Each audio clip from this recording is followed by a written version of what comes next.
Once again, good morning. Good morning. Today is the fourth Sunday in Lent. It is also Umkur Sunday, when the United Methodist Churches supports the important work of the United Methodist Committee on Relief.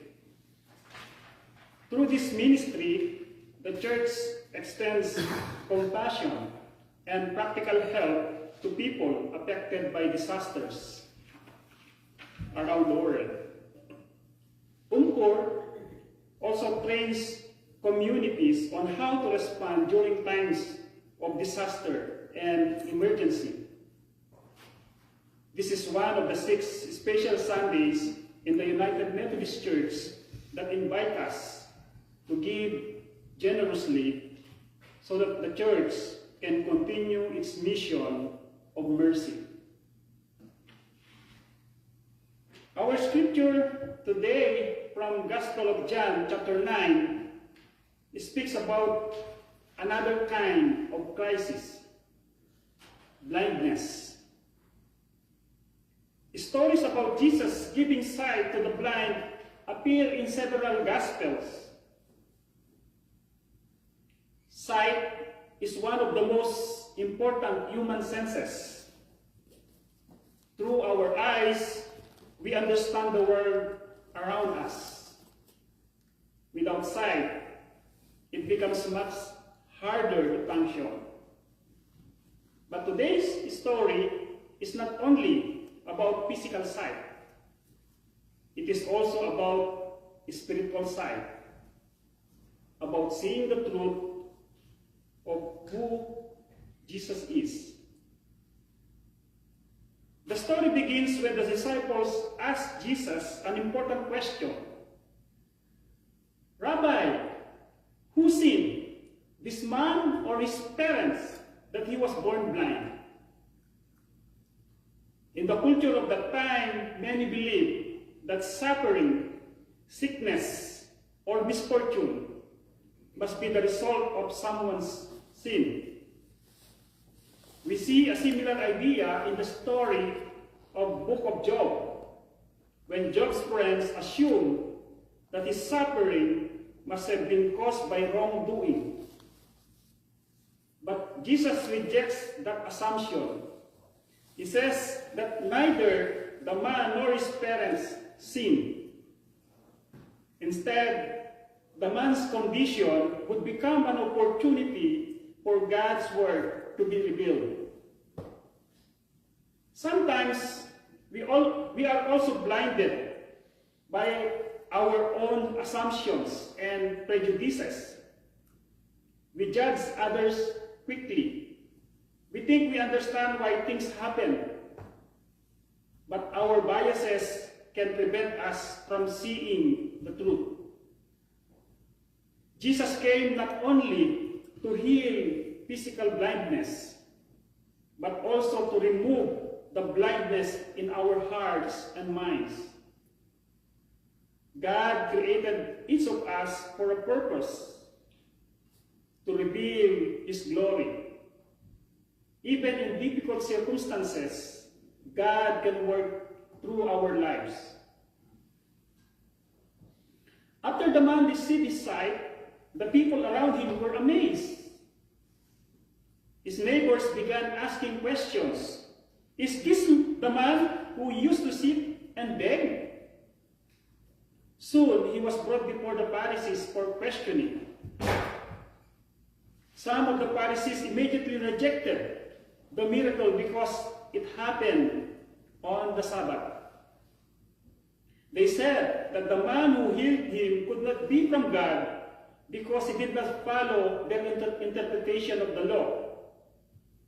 They even called the man's parents to testify, but his parents were afraid. At that time, anyone who openly confessed that Jesus was the Messiah risked being expelled from the synagogue. So, they answered carefully, "We know that this is our son, and that he was born blind, but we do not know how he now sees. Ask him. He is of age. Then the Pharisees questioned the man again and said, "Give glory to God. We know that this man is a sinner." But the man answered with a simple and powerful testimony. "I do not know whether he is a sinner. One thing I do know, though I was blind, now I see." These words sound familiar, don't they? They remind us of the famous hymn, Amazing Grace, written by John Newton. When we encounter Jesus in our lives, he opens our eyes to the truth. After the Pharisees drove the man out, Jesus found him again. Jesus asked, "Do you believe in the Son of Man?" The man replied, "Who is he? Tell me so that I may believe in him." Jesus answered, "You have seen him, and the one speaking with you is he." Then the man said, "Lord, I believe." And he worshipped him. At the end of the passage, Jesus says something surprising. "I came into this world for judgment, so that those who do not see may see, and those who do see may become blind." Jesus is not speaking about physical sight. He is speaking about spiritual openness. Those who humbly recognize their need for God will receive sight. But those who believe they already know everything, they remain blind to the truth. So, how can we apply this passage in our present situation? As we reflect on this passage, let us ask ourselves, first, do we see Jesus? Are we open to Jesus' light? Second, are we spiritually blind? Are we willing to see and believe? And third, how can we share Jesus' light? How can we share God's love with others?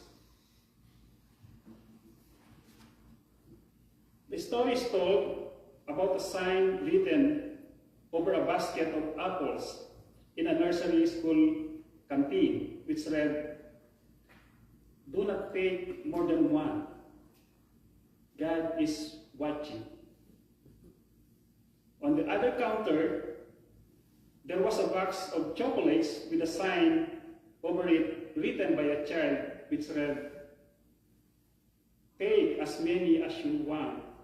God is busy watching the apples." My friends, just like the story we heard last Sunday about the Samaritan woman, this passage also shows a growing understanding of who Jesus is. At first, the healed man simply calls him the man called Jesus.